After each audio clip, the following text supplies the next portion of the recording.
عیش الآخرہ۔ بزرگان محترم، میں نے قرآن پاک کی 2 آیت شریفہ پڑھی، وقت بہت کم ہے، اور ایک حدیث پاک پڑھی۔ جب قرآن کا نام آئے تو آدمی کو یہ سوچنا چاہیے، خاص کر مسلمان کو، کہ اللہ اس آیت میں ہمیں کیا بتلانا چاہتے ہیں۔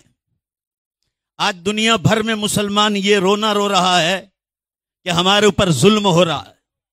میری بات کو چند منٹ کی ہے، غور سے سنیے۔ آج پوری دنیا کے مسلمانوں کا یہ رونا ہے کہ ہمارے اوپر ظلم ہو رہا ہے، مگر میں آپ کو چیلنج کے ساتھ کہتا ہوں کہ ہمارا رونا باہر کی وجہ سے نہیں ہے، ہمارا رونا اپنی اندرونی کمزوریوں کی وجہ سے ہے۔ اللہ تعالیٰ فرماتے ہیں، اے مسلمانوں، ان تنصروا اللہ ینصرکم، اگر تم اللہ کے دین کی مدد کرو گے، قرآن پاک میں ہے، دھیان سے سنیے، ان تنصروا اللہ، اگر تم اللہ کے دین کی مدد کرو گے، ینصرکم اللہ، تو اللہ اسی وقت تمہاری مدد کرے گا جب تم میرے دین کی مدد کرو گے۔ آج میں مسلمانوں سے پوچھنا چاہتا ہوں، جو پہلی آیت شریفہ پڑھی میں نے آپ کے سامنے، اللہ فرما رہے مسلمانوں، تم یہ سمجھ بیٹھے ہو کہ جنت میں ایسے ہی داخل ہو جاؤ گے؟ تم سے پہلے لوگوں پر کیسی کیسی مصیبتیں آئی، کیسے کیسے پہاڑ ٹوٹے ہیں، صحابہ کرام پر، تابعین پر، تبع تابعین پر، محدثین پر، مفسرین پر، فقہا پر، مفتیوں پر، علماء پر اور دین کے داعیوں پر کیسی کیسی تکلیفیں پڑی، یہاں تک کہ وہ چیخو پکار اٹھے کہ اللہ اب تیری مدد کب آئے گی؟ تو اللہ نے فرمایا کہ مصیبتوں کے بعد الا ان نصر اللہ قریب، اے لوگوں خبردار رہو، اب اللہ کی نصرت تمہارے قریب ہے۔ آج کے مسلمان یہ رو رہے ہیں کہ ہمارے اوپر ظلم ہو رہا ہے۔ ظلم باہر کی وجہ سے نہیں، ظلم اندر کی وجہ سے ہے۔ میں آپ سے یہ پوچھنا چاہتا ہوں مسلمانوں، یہ رمضان المبارک کا مہینہ آ رہا ہے، کتنے مسلمان روزہ رکھتے ہیں؟ میں کہہ رہا ہوں چیلنج کے ساتھ، عورتیں تو زیادہ رکھتی، 50% مسلمان روزہ نہیں رکھتے ہیں۔ ہم لوگ یہ علماء کی طرح ہم بھی مسافر ہیں۔ مسافرین کو پوچھو آپ کہ دنیا آپ کو کہے گی کہ ہمارے نوجوانوں کا حل کیا ہے؟ میں آپ کو کہتا ہوں 40 سے 50% نوجوان روزے نہیں رکھتے ہیں، اور جو روزے رکھتے ہیں وہ رات کو 2 بجے جو ہے سحری کھا کر سو جاتے ہیں، اور فجر کی نماز ان کی جو ہے فجر کی نماز بستروں میں ہوتی ہے۔ ظہر کے بعد وہ نواب لکھنؤ اور نواب حیدرآباد کی طرح اٹھتے ہیں۔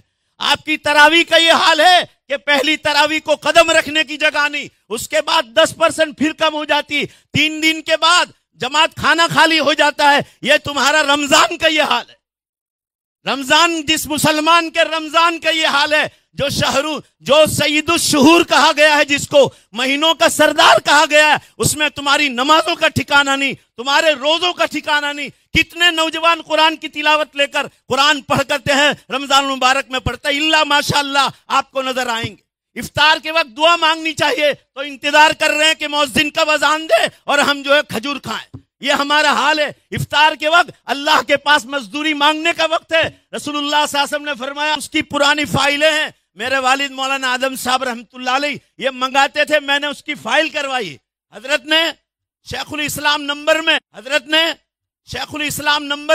حضرت شیخ الاسلام کا مقولہ ہے کہ اگر جب تک تم دین کو اپناؤ گے نہیں اور غیروں کو دین کا تعارف نہیں کراؤ گے، دین کے تعارف کرتے وقت وہ تمہیں شاید ملچ بھی کہیں تو تمہیں انہیں ملچ نہیں کہنا ہے، وہ تمہیں جاہل کہیں تو ابھی تمہارے غیروں کو جاہل نہیں کہنا ہے۔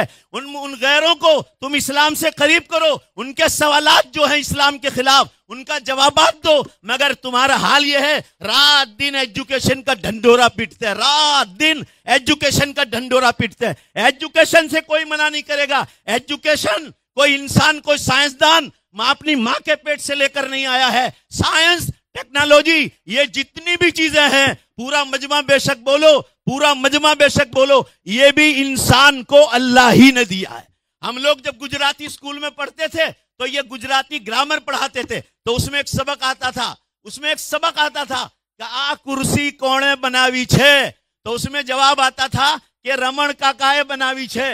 اب یہ آپ کی اسکول کی تعلیم پوری ہو گئی، آپ کا بچہ یہ سیکھ کر آیا کہ کرسی کا مالک رمن کاکا ہے، مدرسے میں جائے گا تو اس کا سوال باقی رہے گا. مدرسے میں یہ سوال ہوگا, پورا مجمع جواب دو, رمن کاکا کو پیدا کس نے کیا ہے؟ ذرا زور سے جواب دو, رمن کاکا کو پیدا کس نے کیا ہے؟ رمن کاکا کو زور سے جواب دو, کرسی بنانے کی عقل کس نے دی ہے؟ یہ سائنسدانوں کو کس نے پیدا کیا ہے؟ اللہ نے پیدا کیا ہے. اللہ کے بندو, ذرا ایمان کو مضبوط کرو. تمہارا رمضان کا ٹھکانہ نہیں, تمہارا اتنا مبارک مہینے کا ٹھکانہ نہیں. شب قدر تم صرف 27ویں رات کو جاگتے ہو, اور وہ بھی عشاء کی نماز پڑھی, دعا ہو گئی, شربت پی لیا, اور ٹوپیاں پہن کر شہروں میں نکل جاتے ہیں, پوری رات گھومتے ہیں, اور عید کے دن ملاقات کرتے کہتے ہیں ہم تو راتوں رات جاگتے تھے. راتوں کو کرکٹ کھیلنا ہے, آپ کو کیرم بورڈ کھیلنا ہے, والی بال کھیلنا, اتنا مبارک مہینہ, رحمتیں اور برکتیں اترتی ہو, اور تمہارا ٹھکانہ نہیں ہے رمضان المبارک کا. تو پھر تم اللہ کے دین کی کیا مدد کرو گے؟ ہم دنیاوی تعلیم کے مخالف نہیں. ہمارے 3000 کے قریب انڈیا میں مکتب چلتے ہیں. میں آج ابھی 2 دن سے گیا تھا, میں نے 65 مکاتب کا معائنہ کیا. 65 مکاتب کا 5-7 منٹ ان سے صرف رپورٹ لے لیے. ان مکاتب میں ہم نے سکول چالو کروائی ہے, دنیاوی ایجوکیشن. بہار کی بات کر رہا ہوں, بہار. اور ابھی میں کلکتہ سے آ رہا ہوں, کلکتہ میں 4 مدرسوں کا معائنہ کیا. میں آپ سے یہ عرض کرنا چاہ رہا ہوں, آپ کا بچہ اسکول میں ناستک تو بن سکتا ہے, مگر اس کے ساتھ جو دینی تعلیم نہیں ہوگی تو یاد رکھو آپ کا بچہ ناستک بنے گا. دنیاوی تعلیم کے ساتھ پورا مجمع ذرا زور سے بے شک بولو, میری ہاں میں ہاں نہیں ملانا ہے, اللہ کی کاغ میں کاغ ملانا ہے. دنیاوی تعلیم کے ساتھ دینی تعلیم ضروری ہے, ورنہ یاد رکھو تمہاری اولاد ناستک پیدا ہوگی.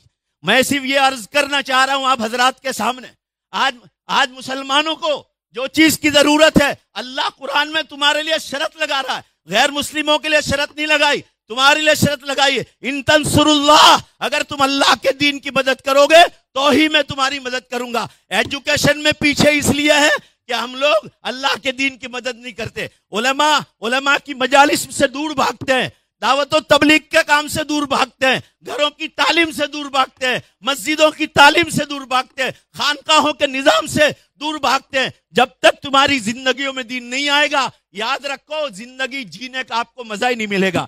ابھی بڑودا میں رمضان سے پہلے 2500 کروڑ کا ایک مالک انجینئر, بڑودا MS یونیورسٹی میں انجینئرنگ کی, اور اپنی بیٹے کی شادی آ رہی تھی, جو ہے 25ویں بلڈنگ بنا رہا تھا, 25ویں مالے پر سے چھلانگ لگائی اور آتم ہتیا کی.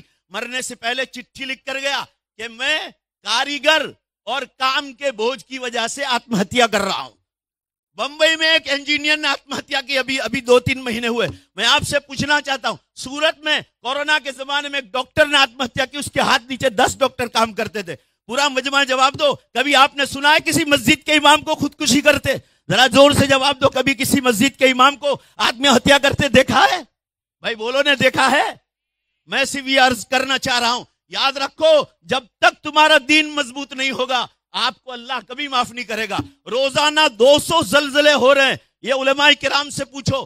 مشکات شریف کتاب الفتن کی حدیث ہے, اذا کثرت الکذب والخمر والمیسر والخدع والرشوہ والزنا, جب جھوٹ, شراب, جگار, ناچگان, دھوکہ بازی, لاچ, رشوت, ظلم, زینا کاری عام ہو جائے گی, سودی کاروبار عام ہو جائے گا. آپ مسلمانوں میں جھوٹ کتنا ہے, شراب, نوجوان کتنے شراب بیچتے ہیں, شراب پی رہے ہیں, ڈرگز لے رہے ہیں, ناک میں سے انجیکشنز لے رہے ہیں, اور سودی کا بڑے بڑے داڑھی والے سود کے کاروبار کر رہے ہیں. پھر آپ کیسے اللہ کی مدد چاہو گے؟ یاد رکھو آپ کا یہ مجمع دیکھ کر میں آپ کی تعریف بھی کرتا ہوں. آخری بات 2 شعر کہہ کر آپ کی تعریف کے ساتھ میں رخصت ہوتا ہوں. جب تک آپ اللہ کو راضی نہیں کرو گے, وقت میں سے برکت اٹھا لی گئی ہے. یہ 2 شعر کہہ کر اپنی بات ختم کرتا ہوں. آپ کا یہ ٹھاٹھے مارتا ہوا سمندر دیکھ کر آپ کی تعریف کرتے ایک شعر پڑھتا ہوں. بتلا دو ان جاہلوں کو, بتلا دو ان جاہل انسانوں کو, غیرت مومن زندہ ہے. بتلا دو ان جاہل انسانوں کو, غیرت مومن زندہ ہے. دین پر مر مٹنے کا جذبہ کل بھی تھا اور آج بھی ہے. اللہ کے بندو, جو کرنے کا کام ہے, کوئی حکومت ظالم نہیں ہوگی. جب ہمارے ایمان اور اعمال ٹھکانے پر نہیں ہوں گے تو ظالم اور جبروت جو ہے تمہارے پر قابض ہو جائیں گے. آج جو انڈیا کے مسلمانوں کے حالات ہیں, لوگ مدرسے بند کرنے کی بات کر رہے تھے, آج تک ایک مدرسہ بند نہیں ہوا. بے شمار سکول اور کالجیں بند ہو گئی، مگر اللہ کا فضل ہے آج تک کوئی مدرسہ بند نہیں ہوا۔ اللہ پاک میری یہ چند باتیں مجھے ذرا زور سے ایک بار پورا مجمع انشاءاللہ کہہ دو، اللہ کی مدد آپ کے ساتھ جب تک دین نہیں ہوگا، جب اللہ کی مدد آپ کے ساتھ کبھی نہیں آئے گی۔ انشاءاللہ بول دو کہ انشاءاللہ پورے مجمع میں سے آواز آنی چاہیے، ہم اللہ کے دین پر مضبوط قائم رہیں گے، ذرا زور سے بول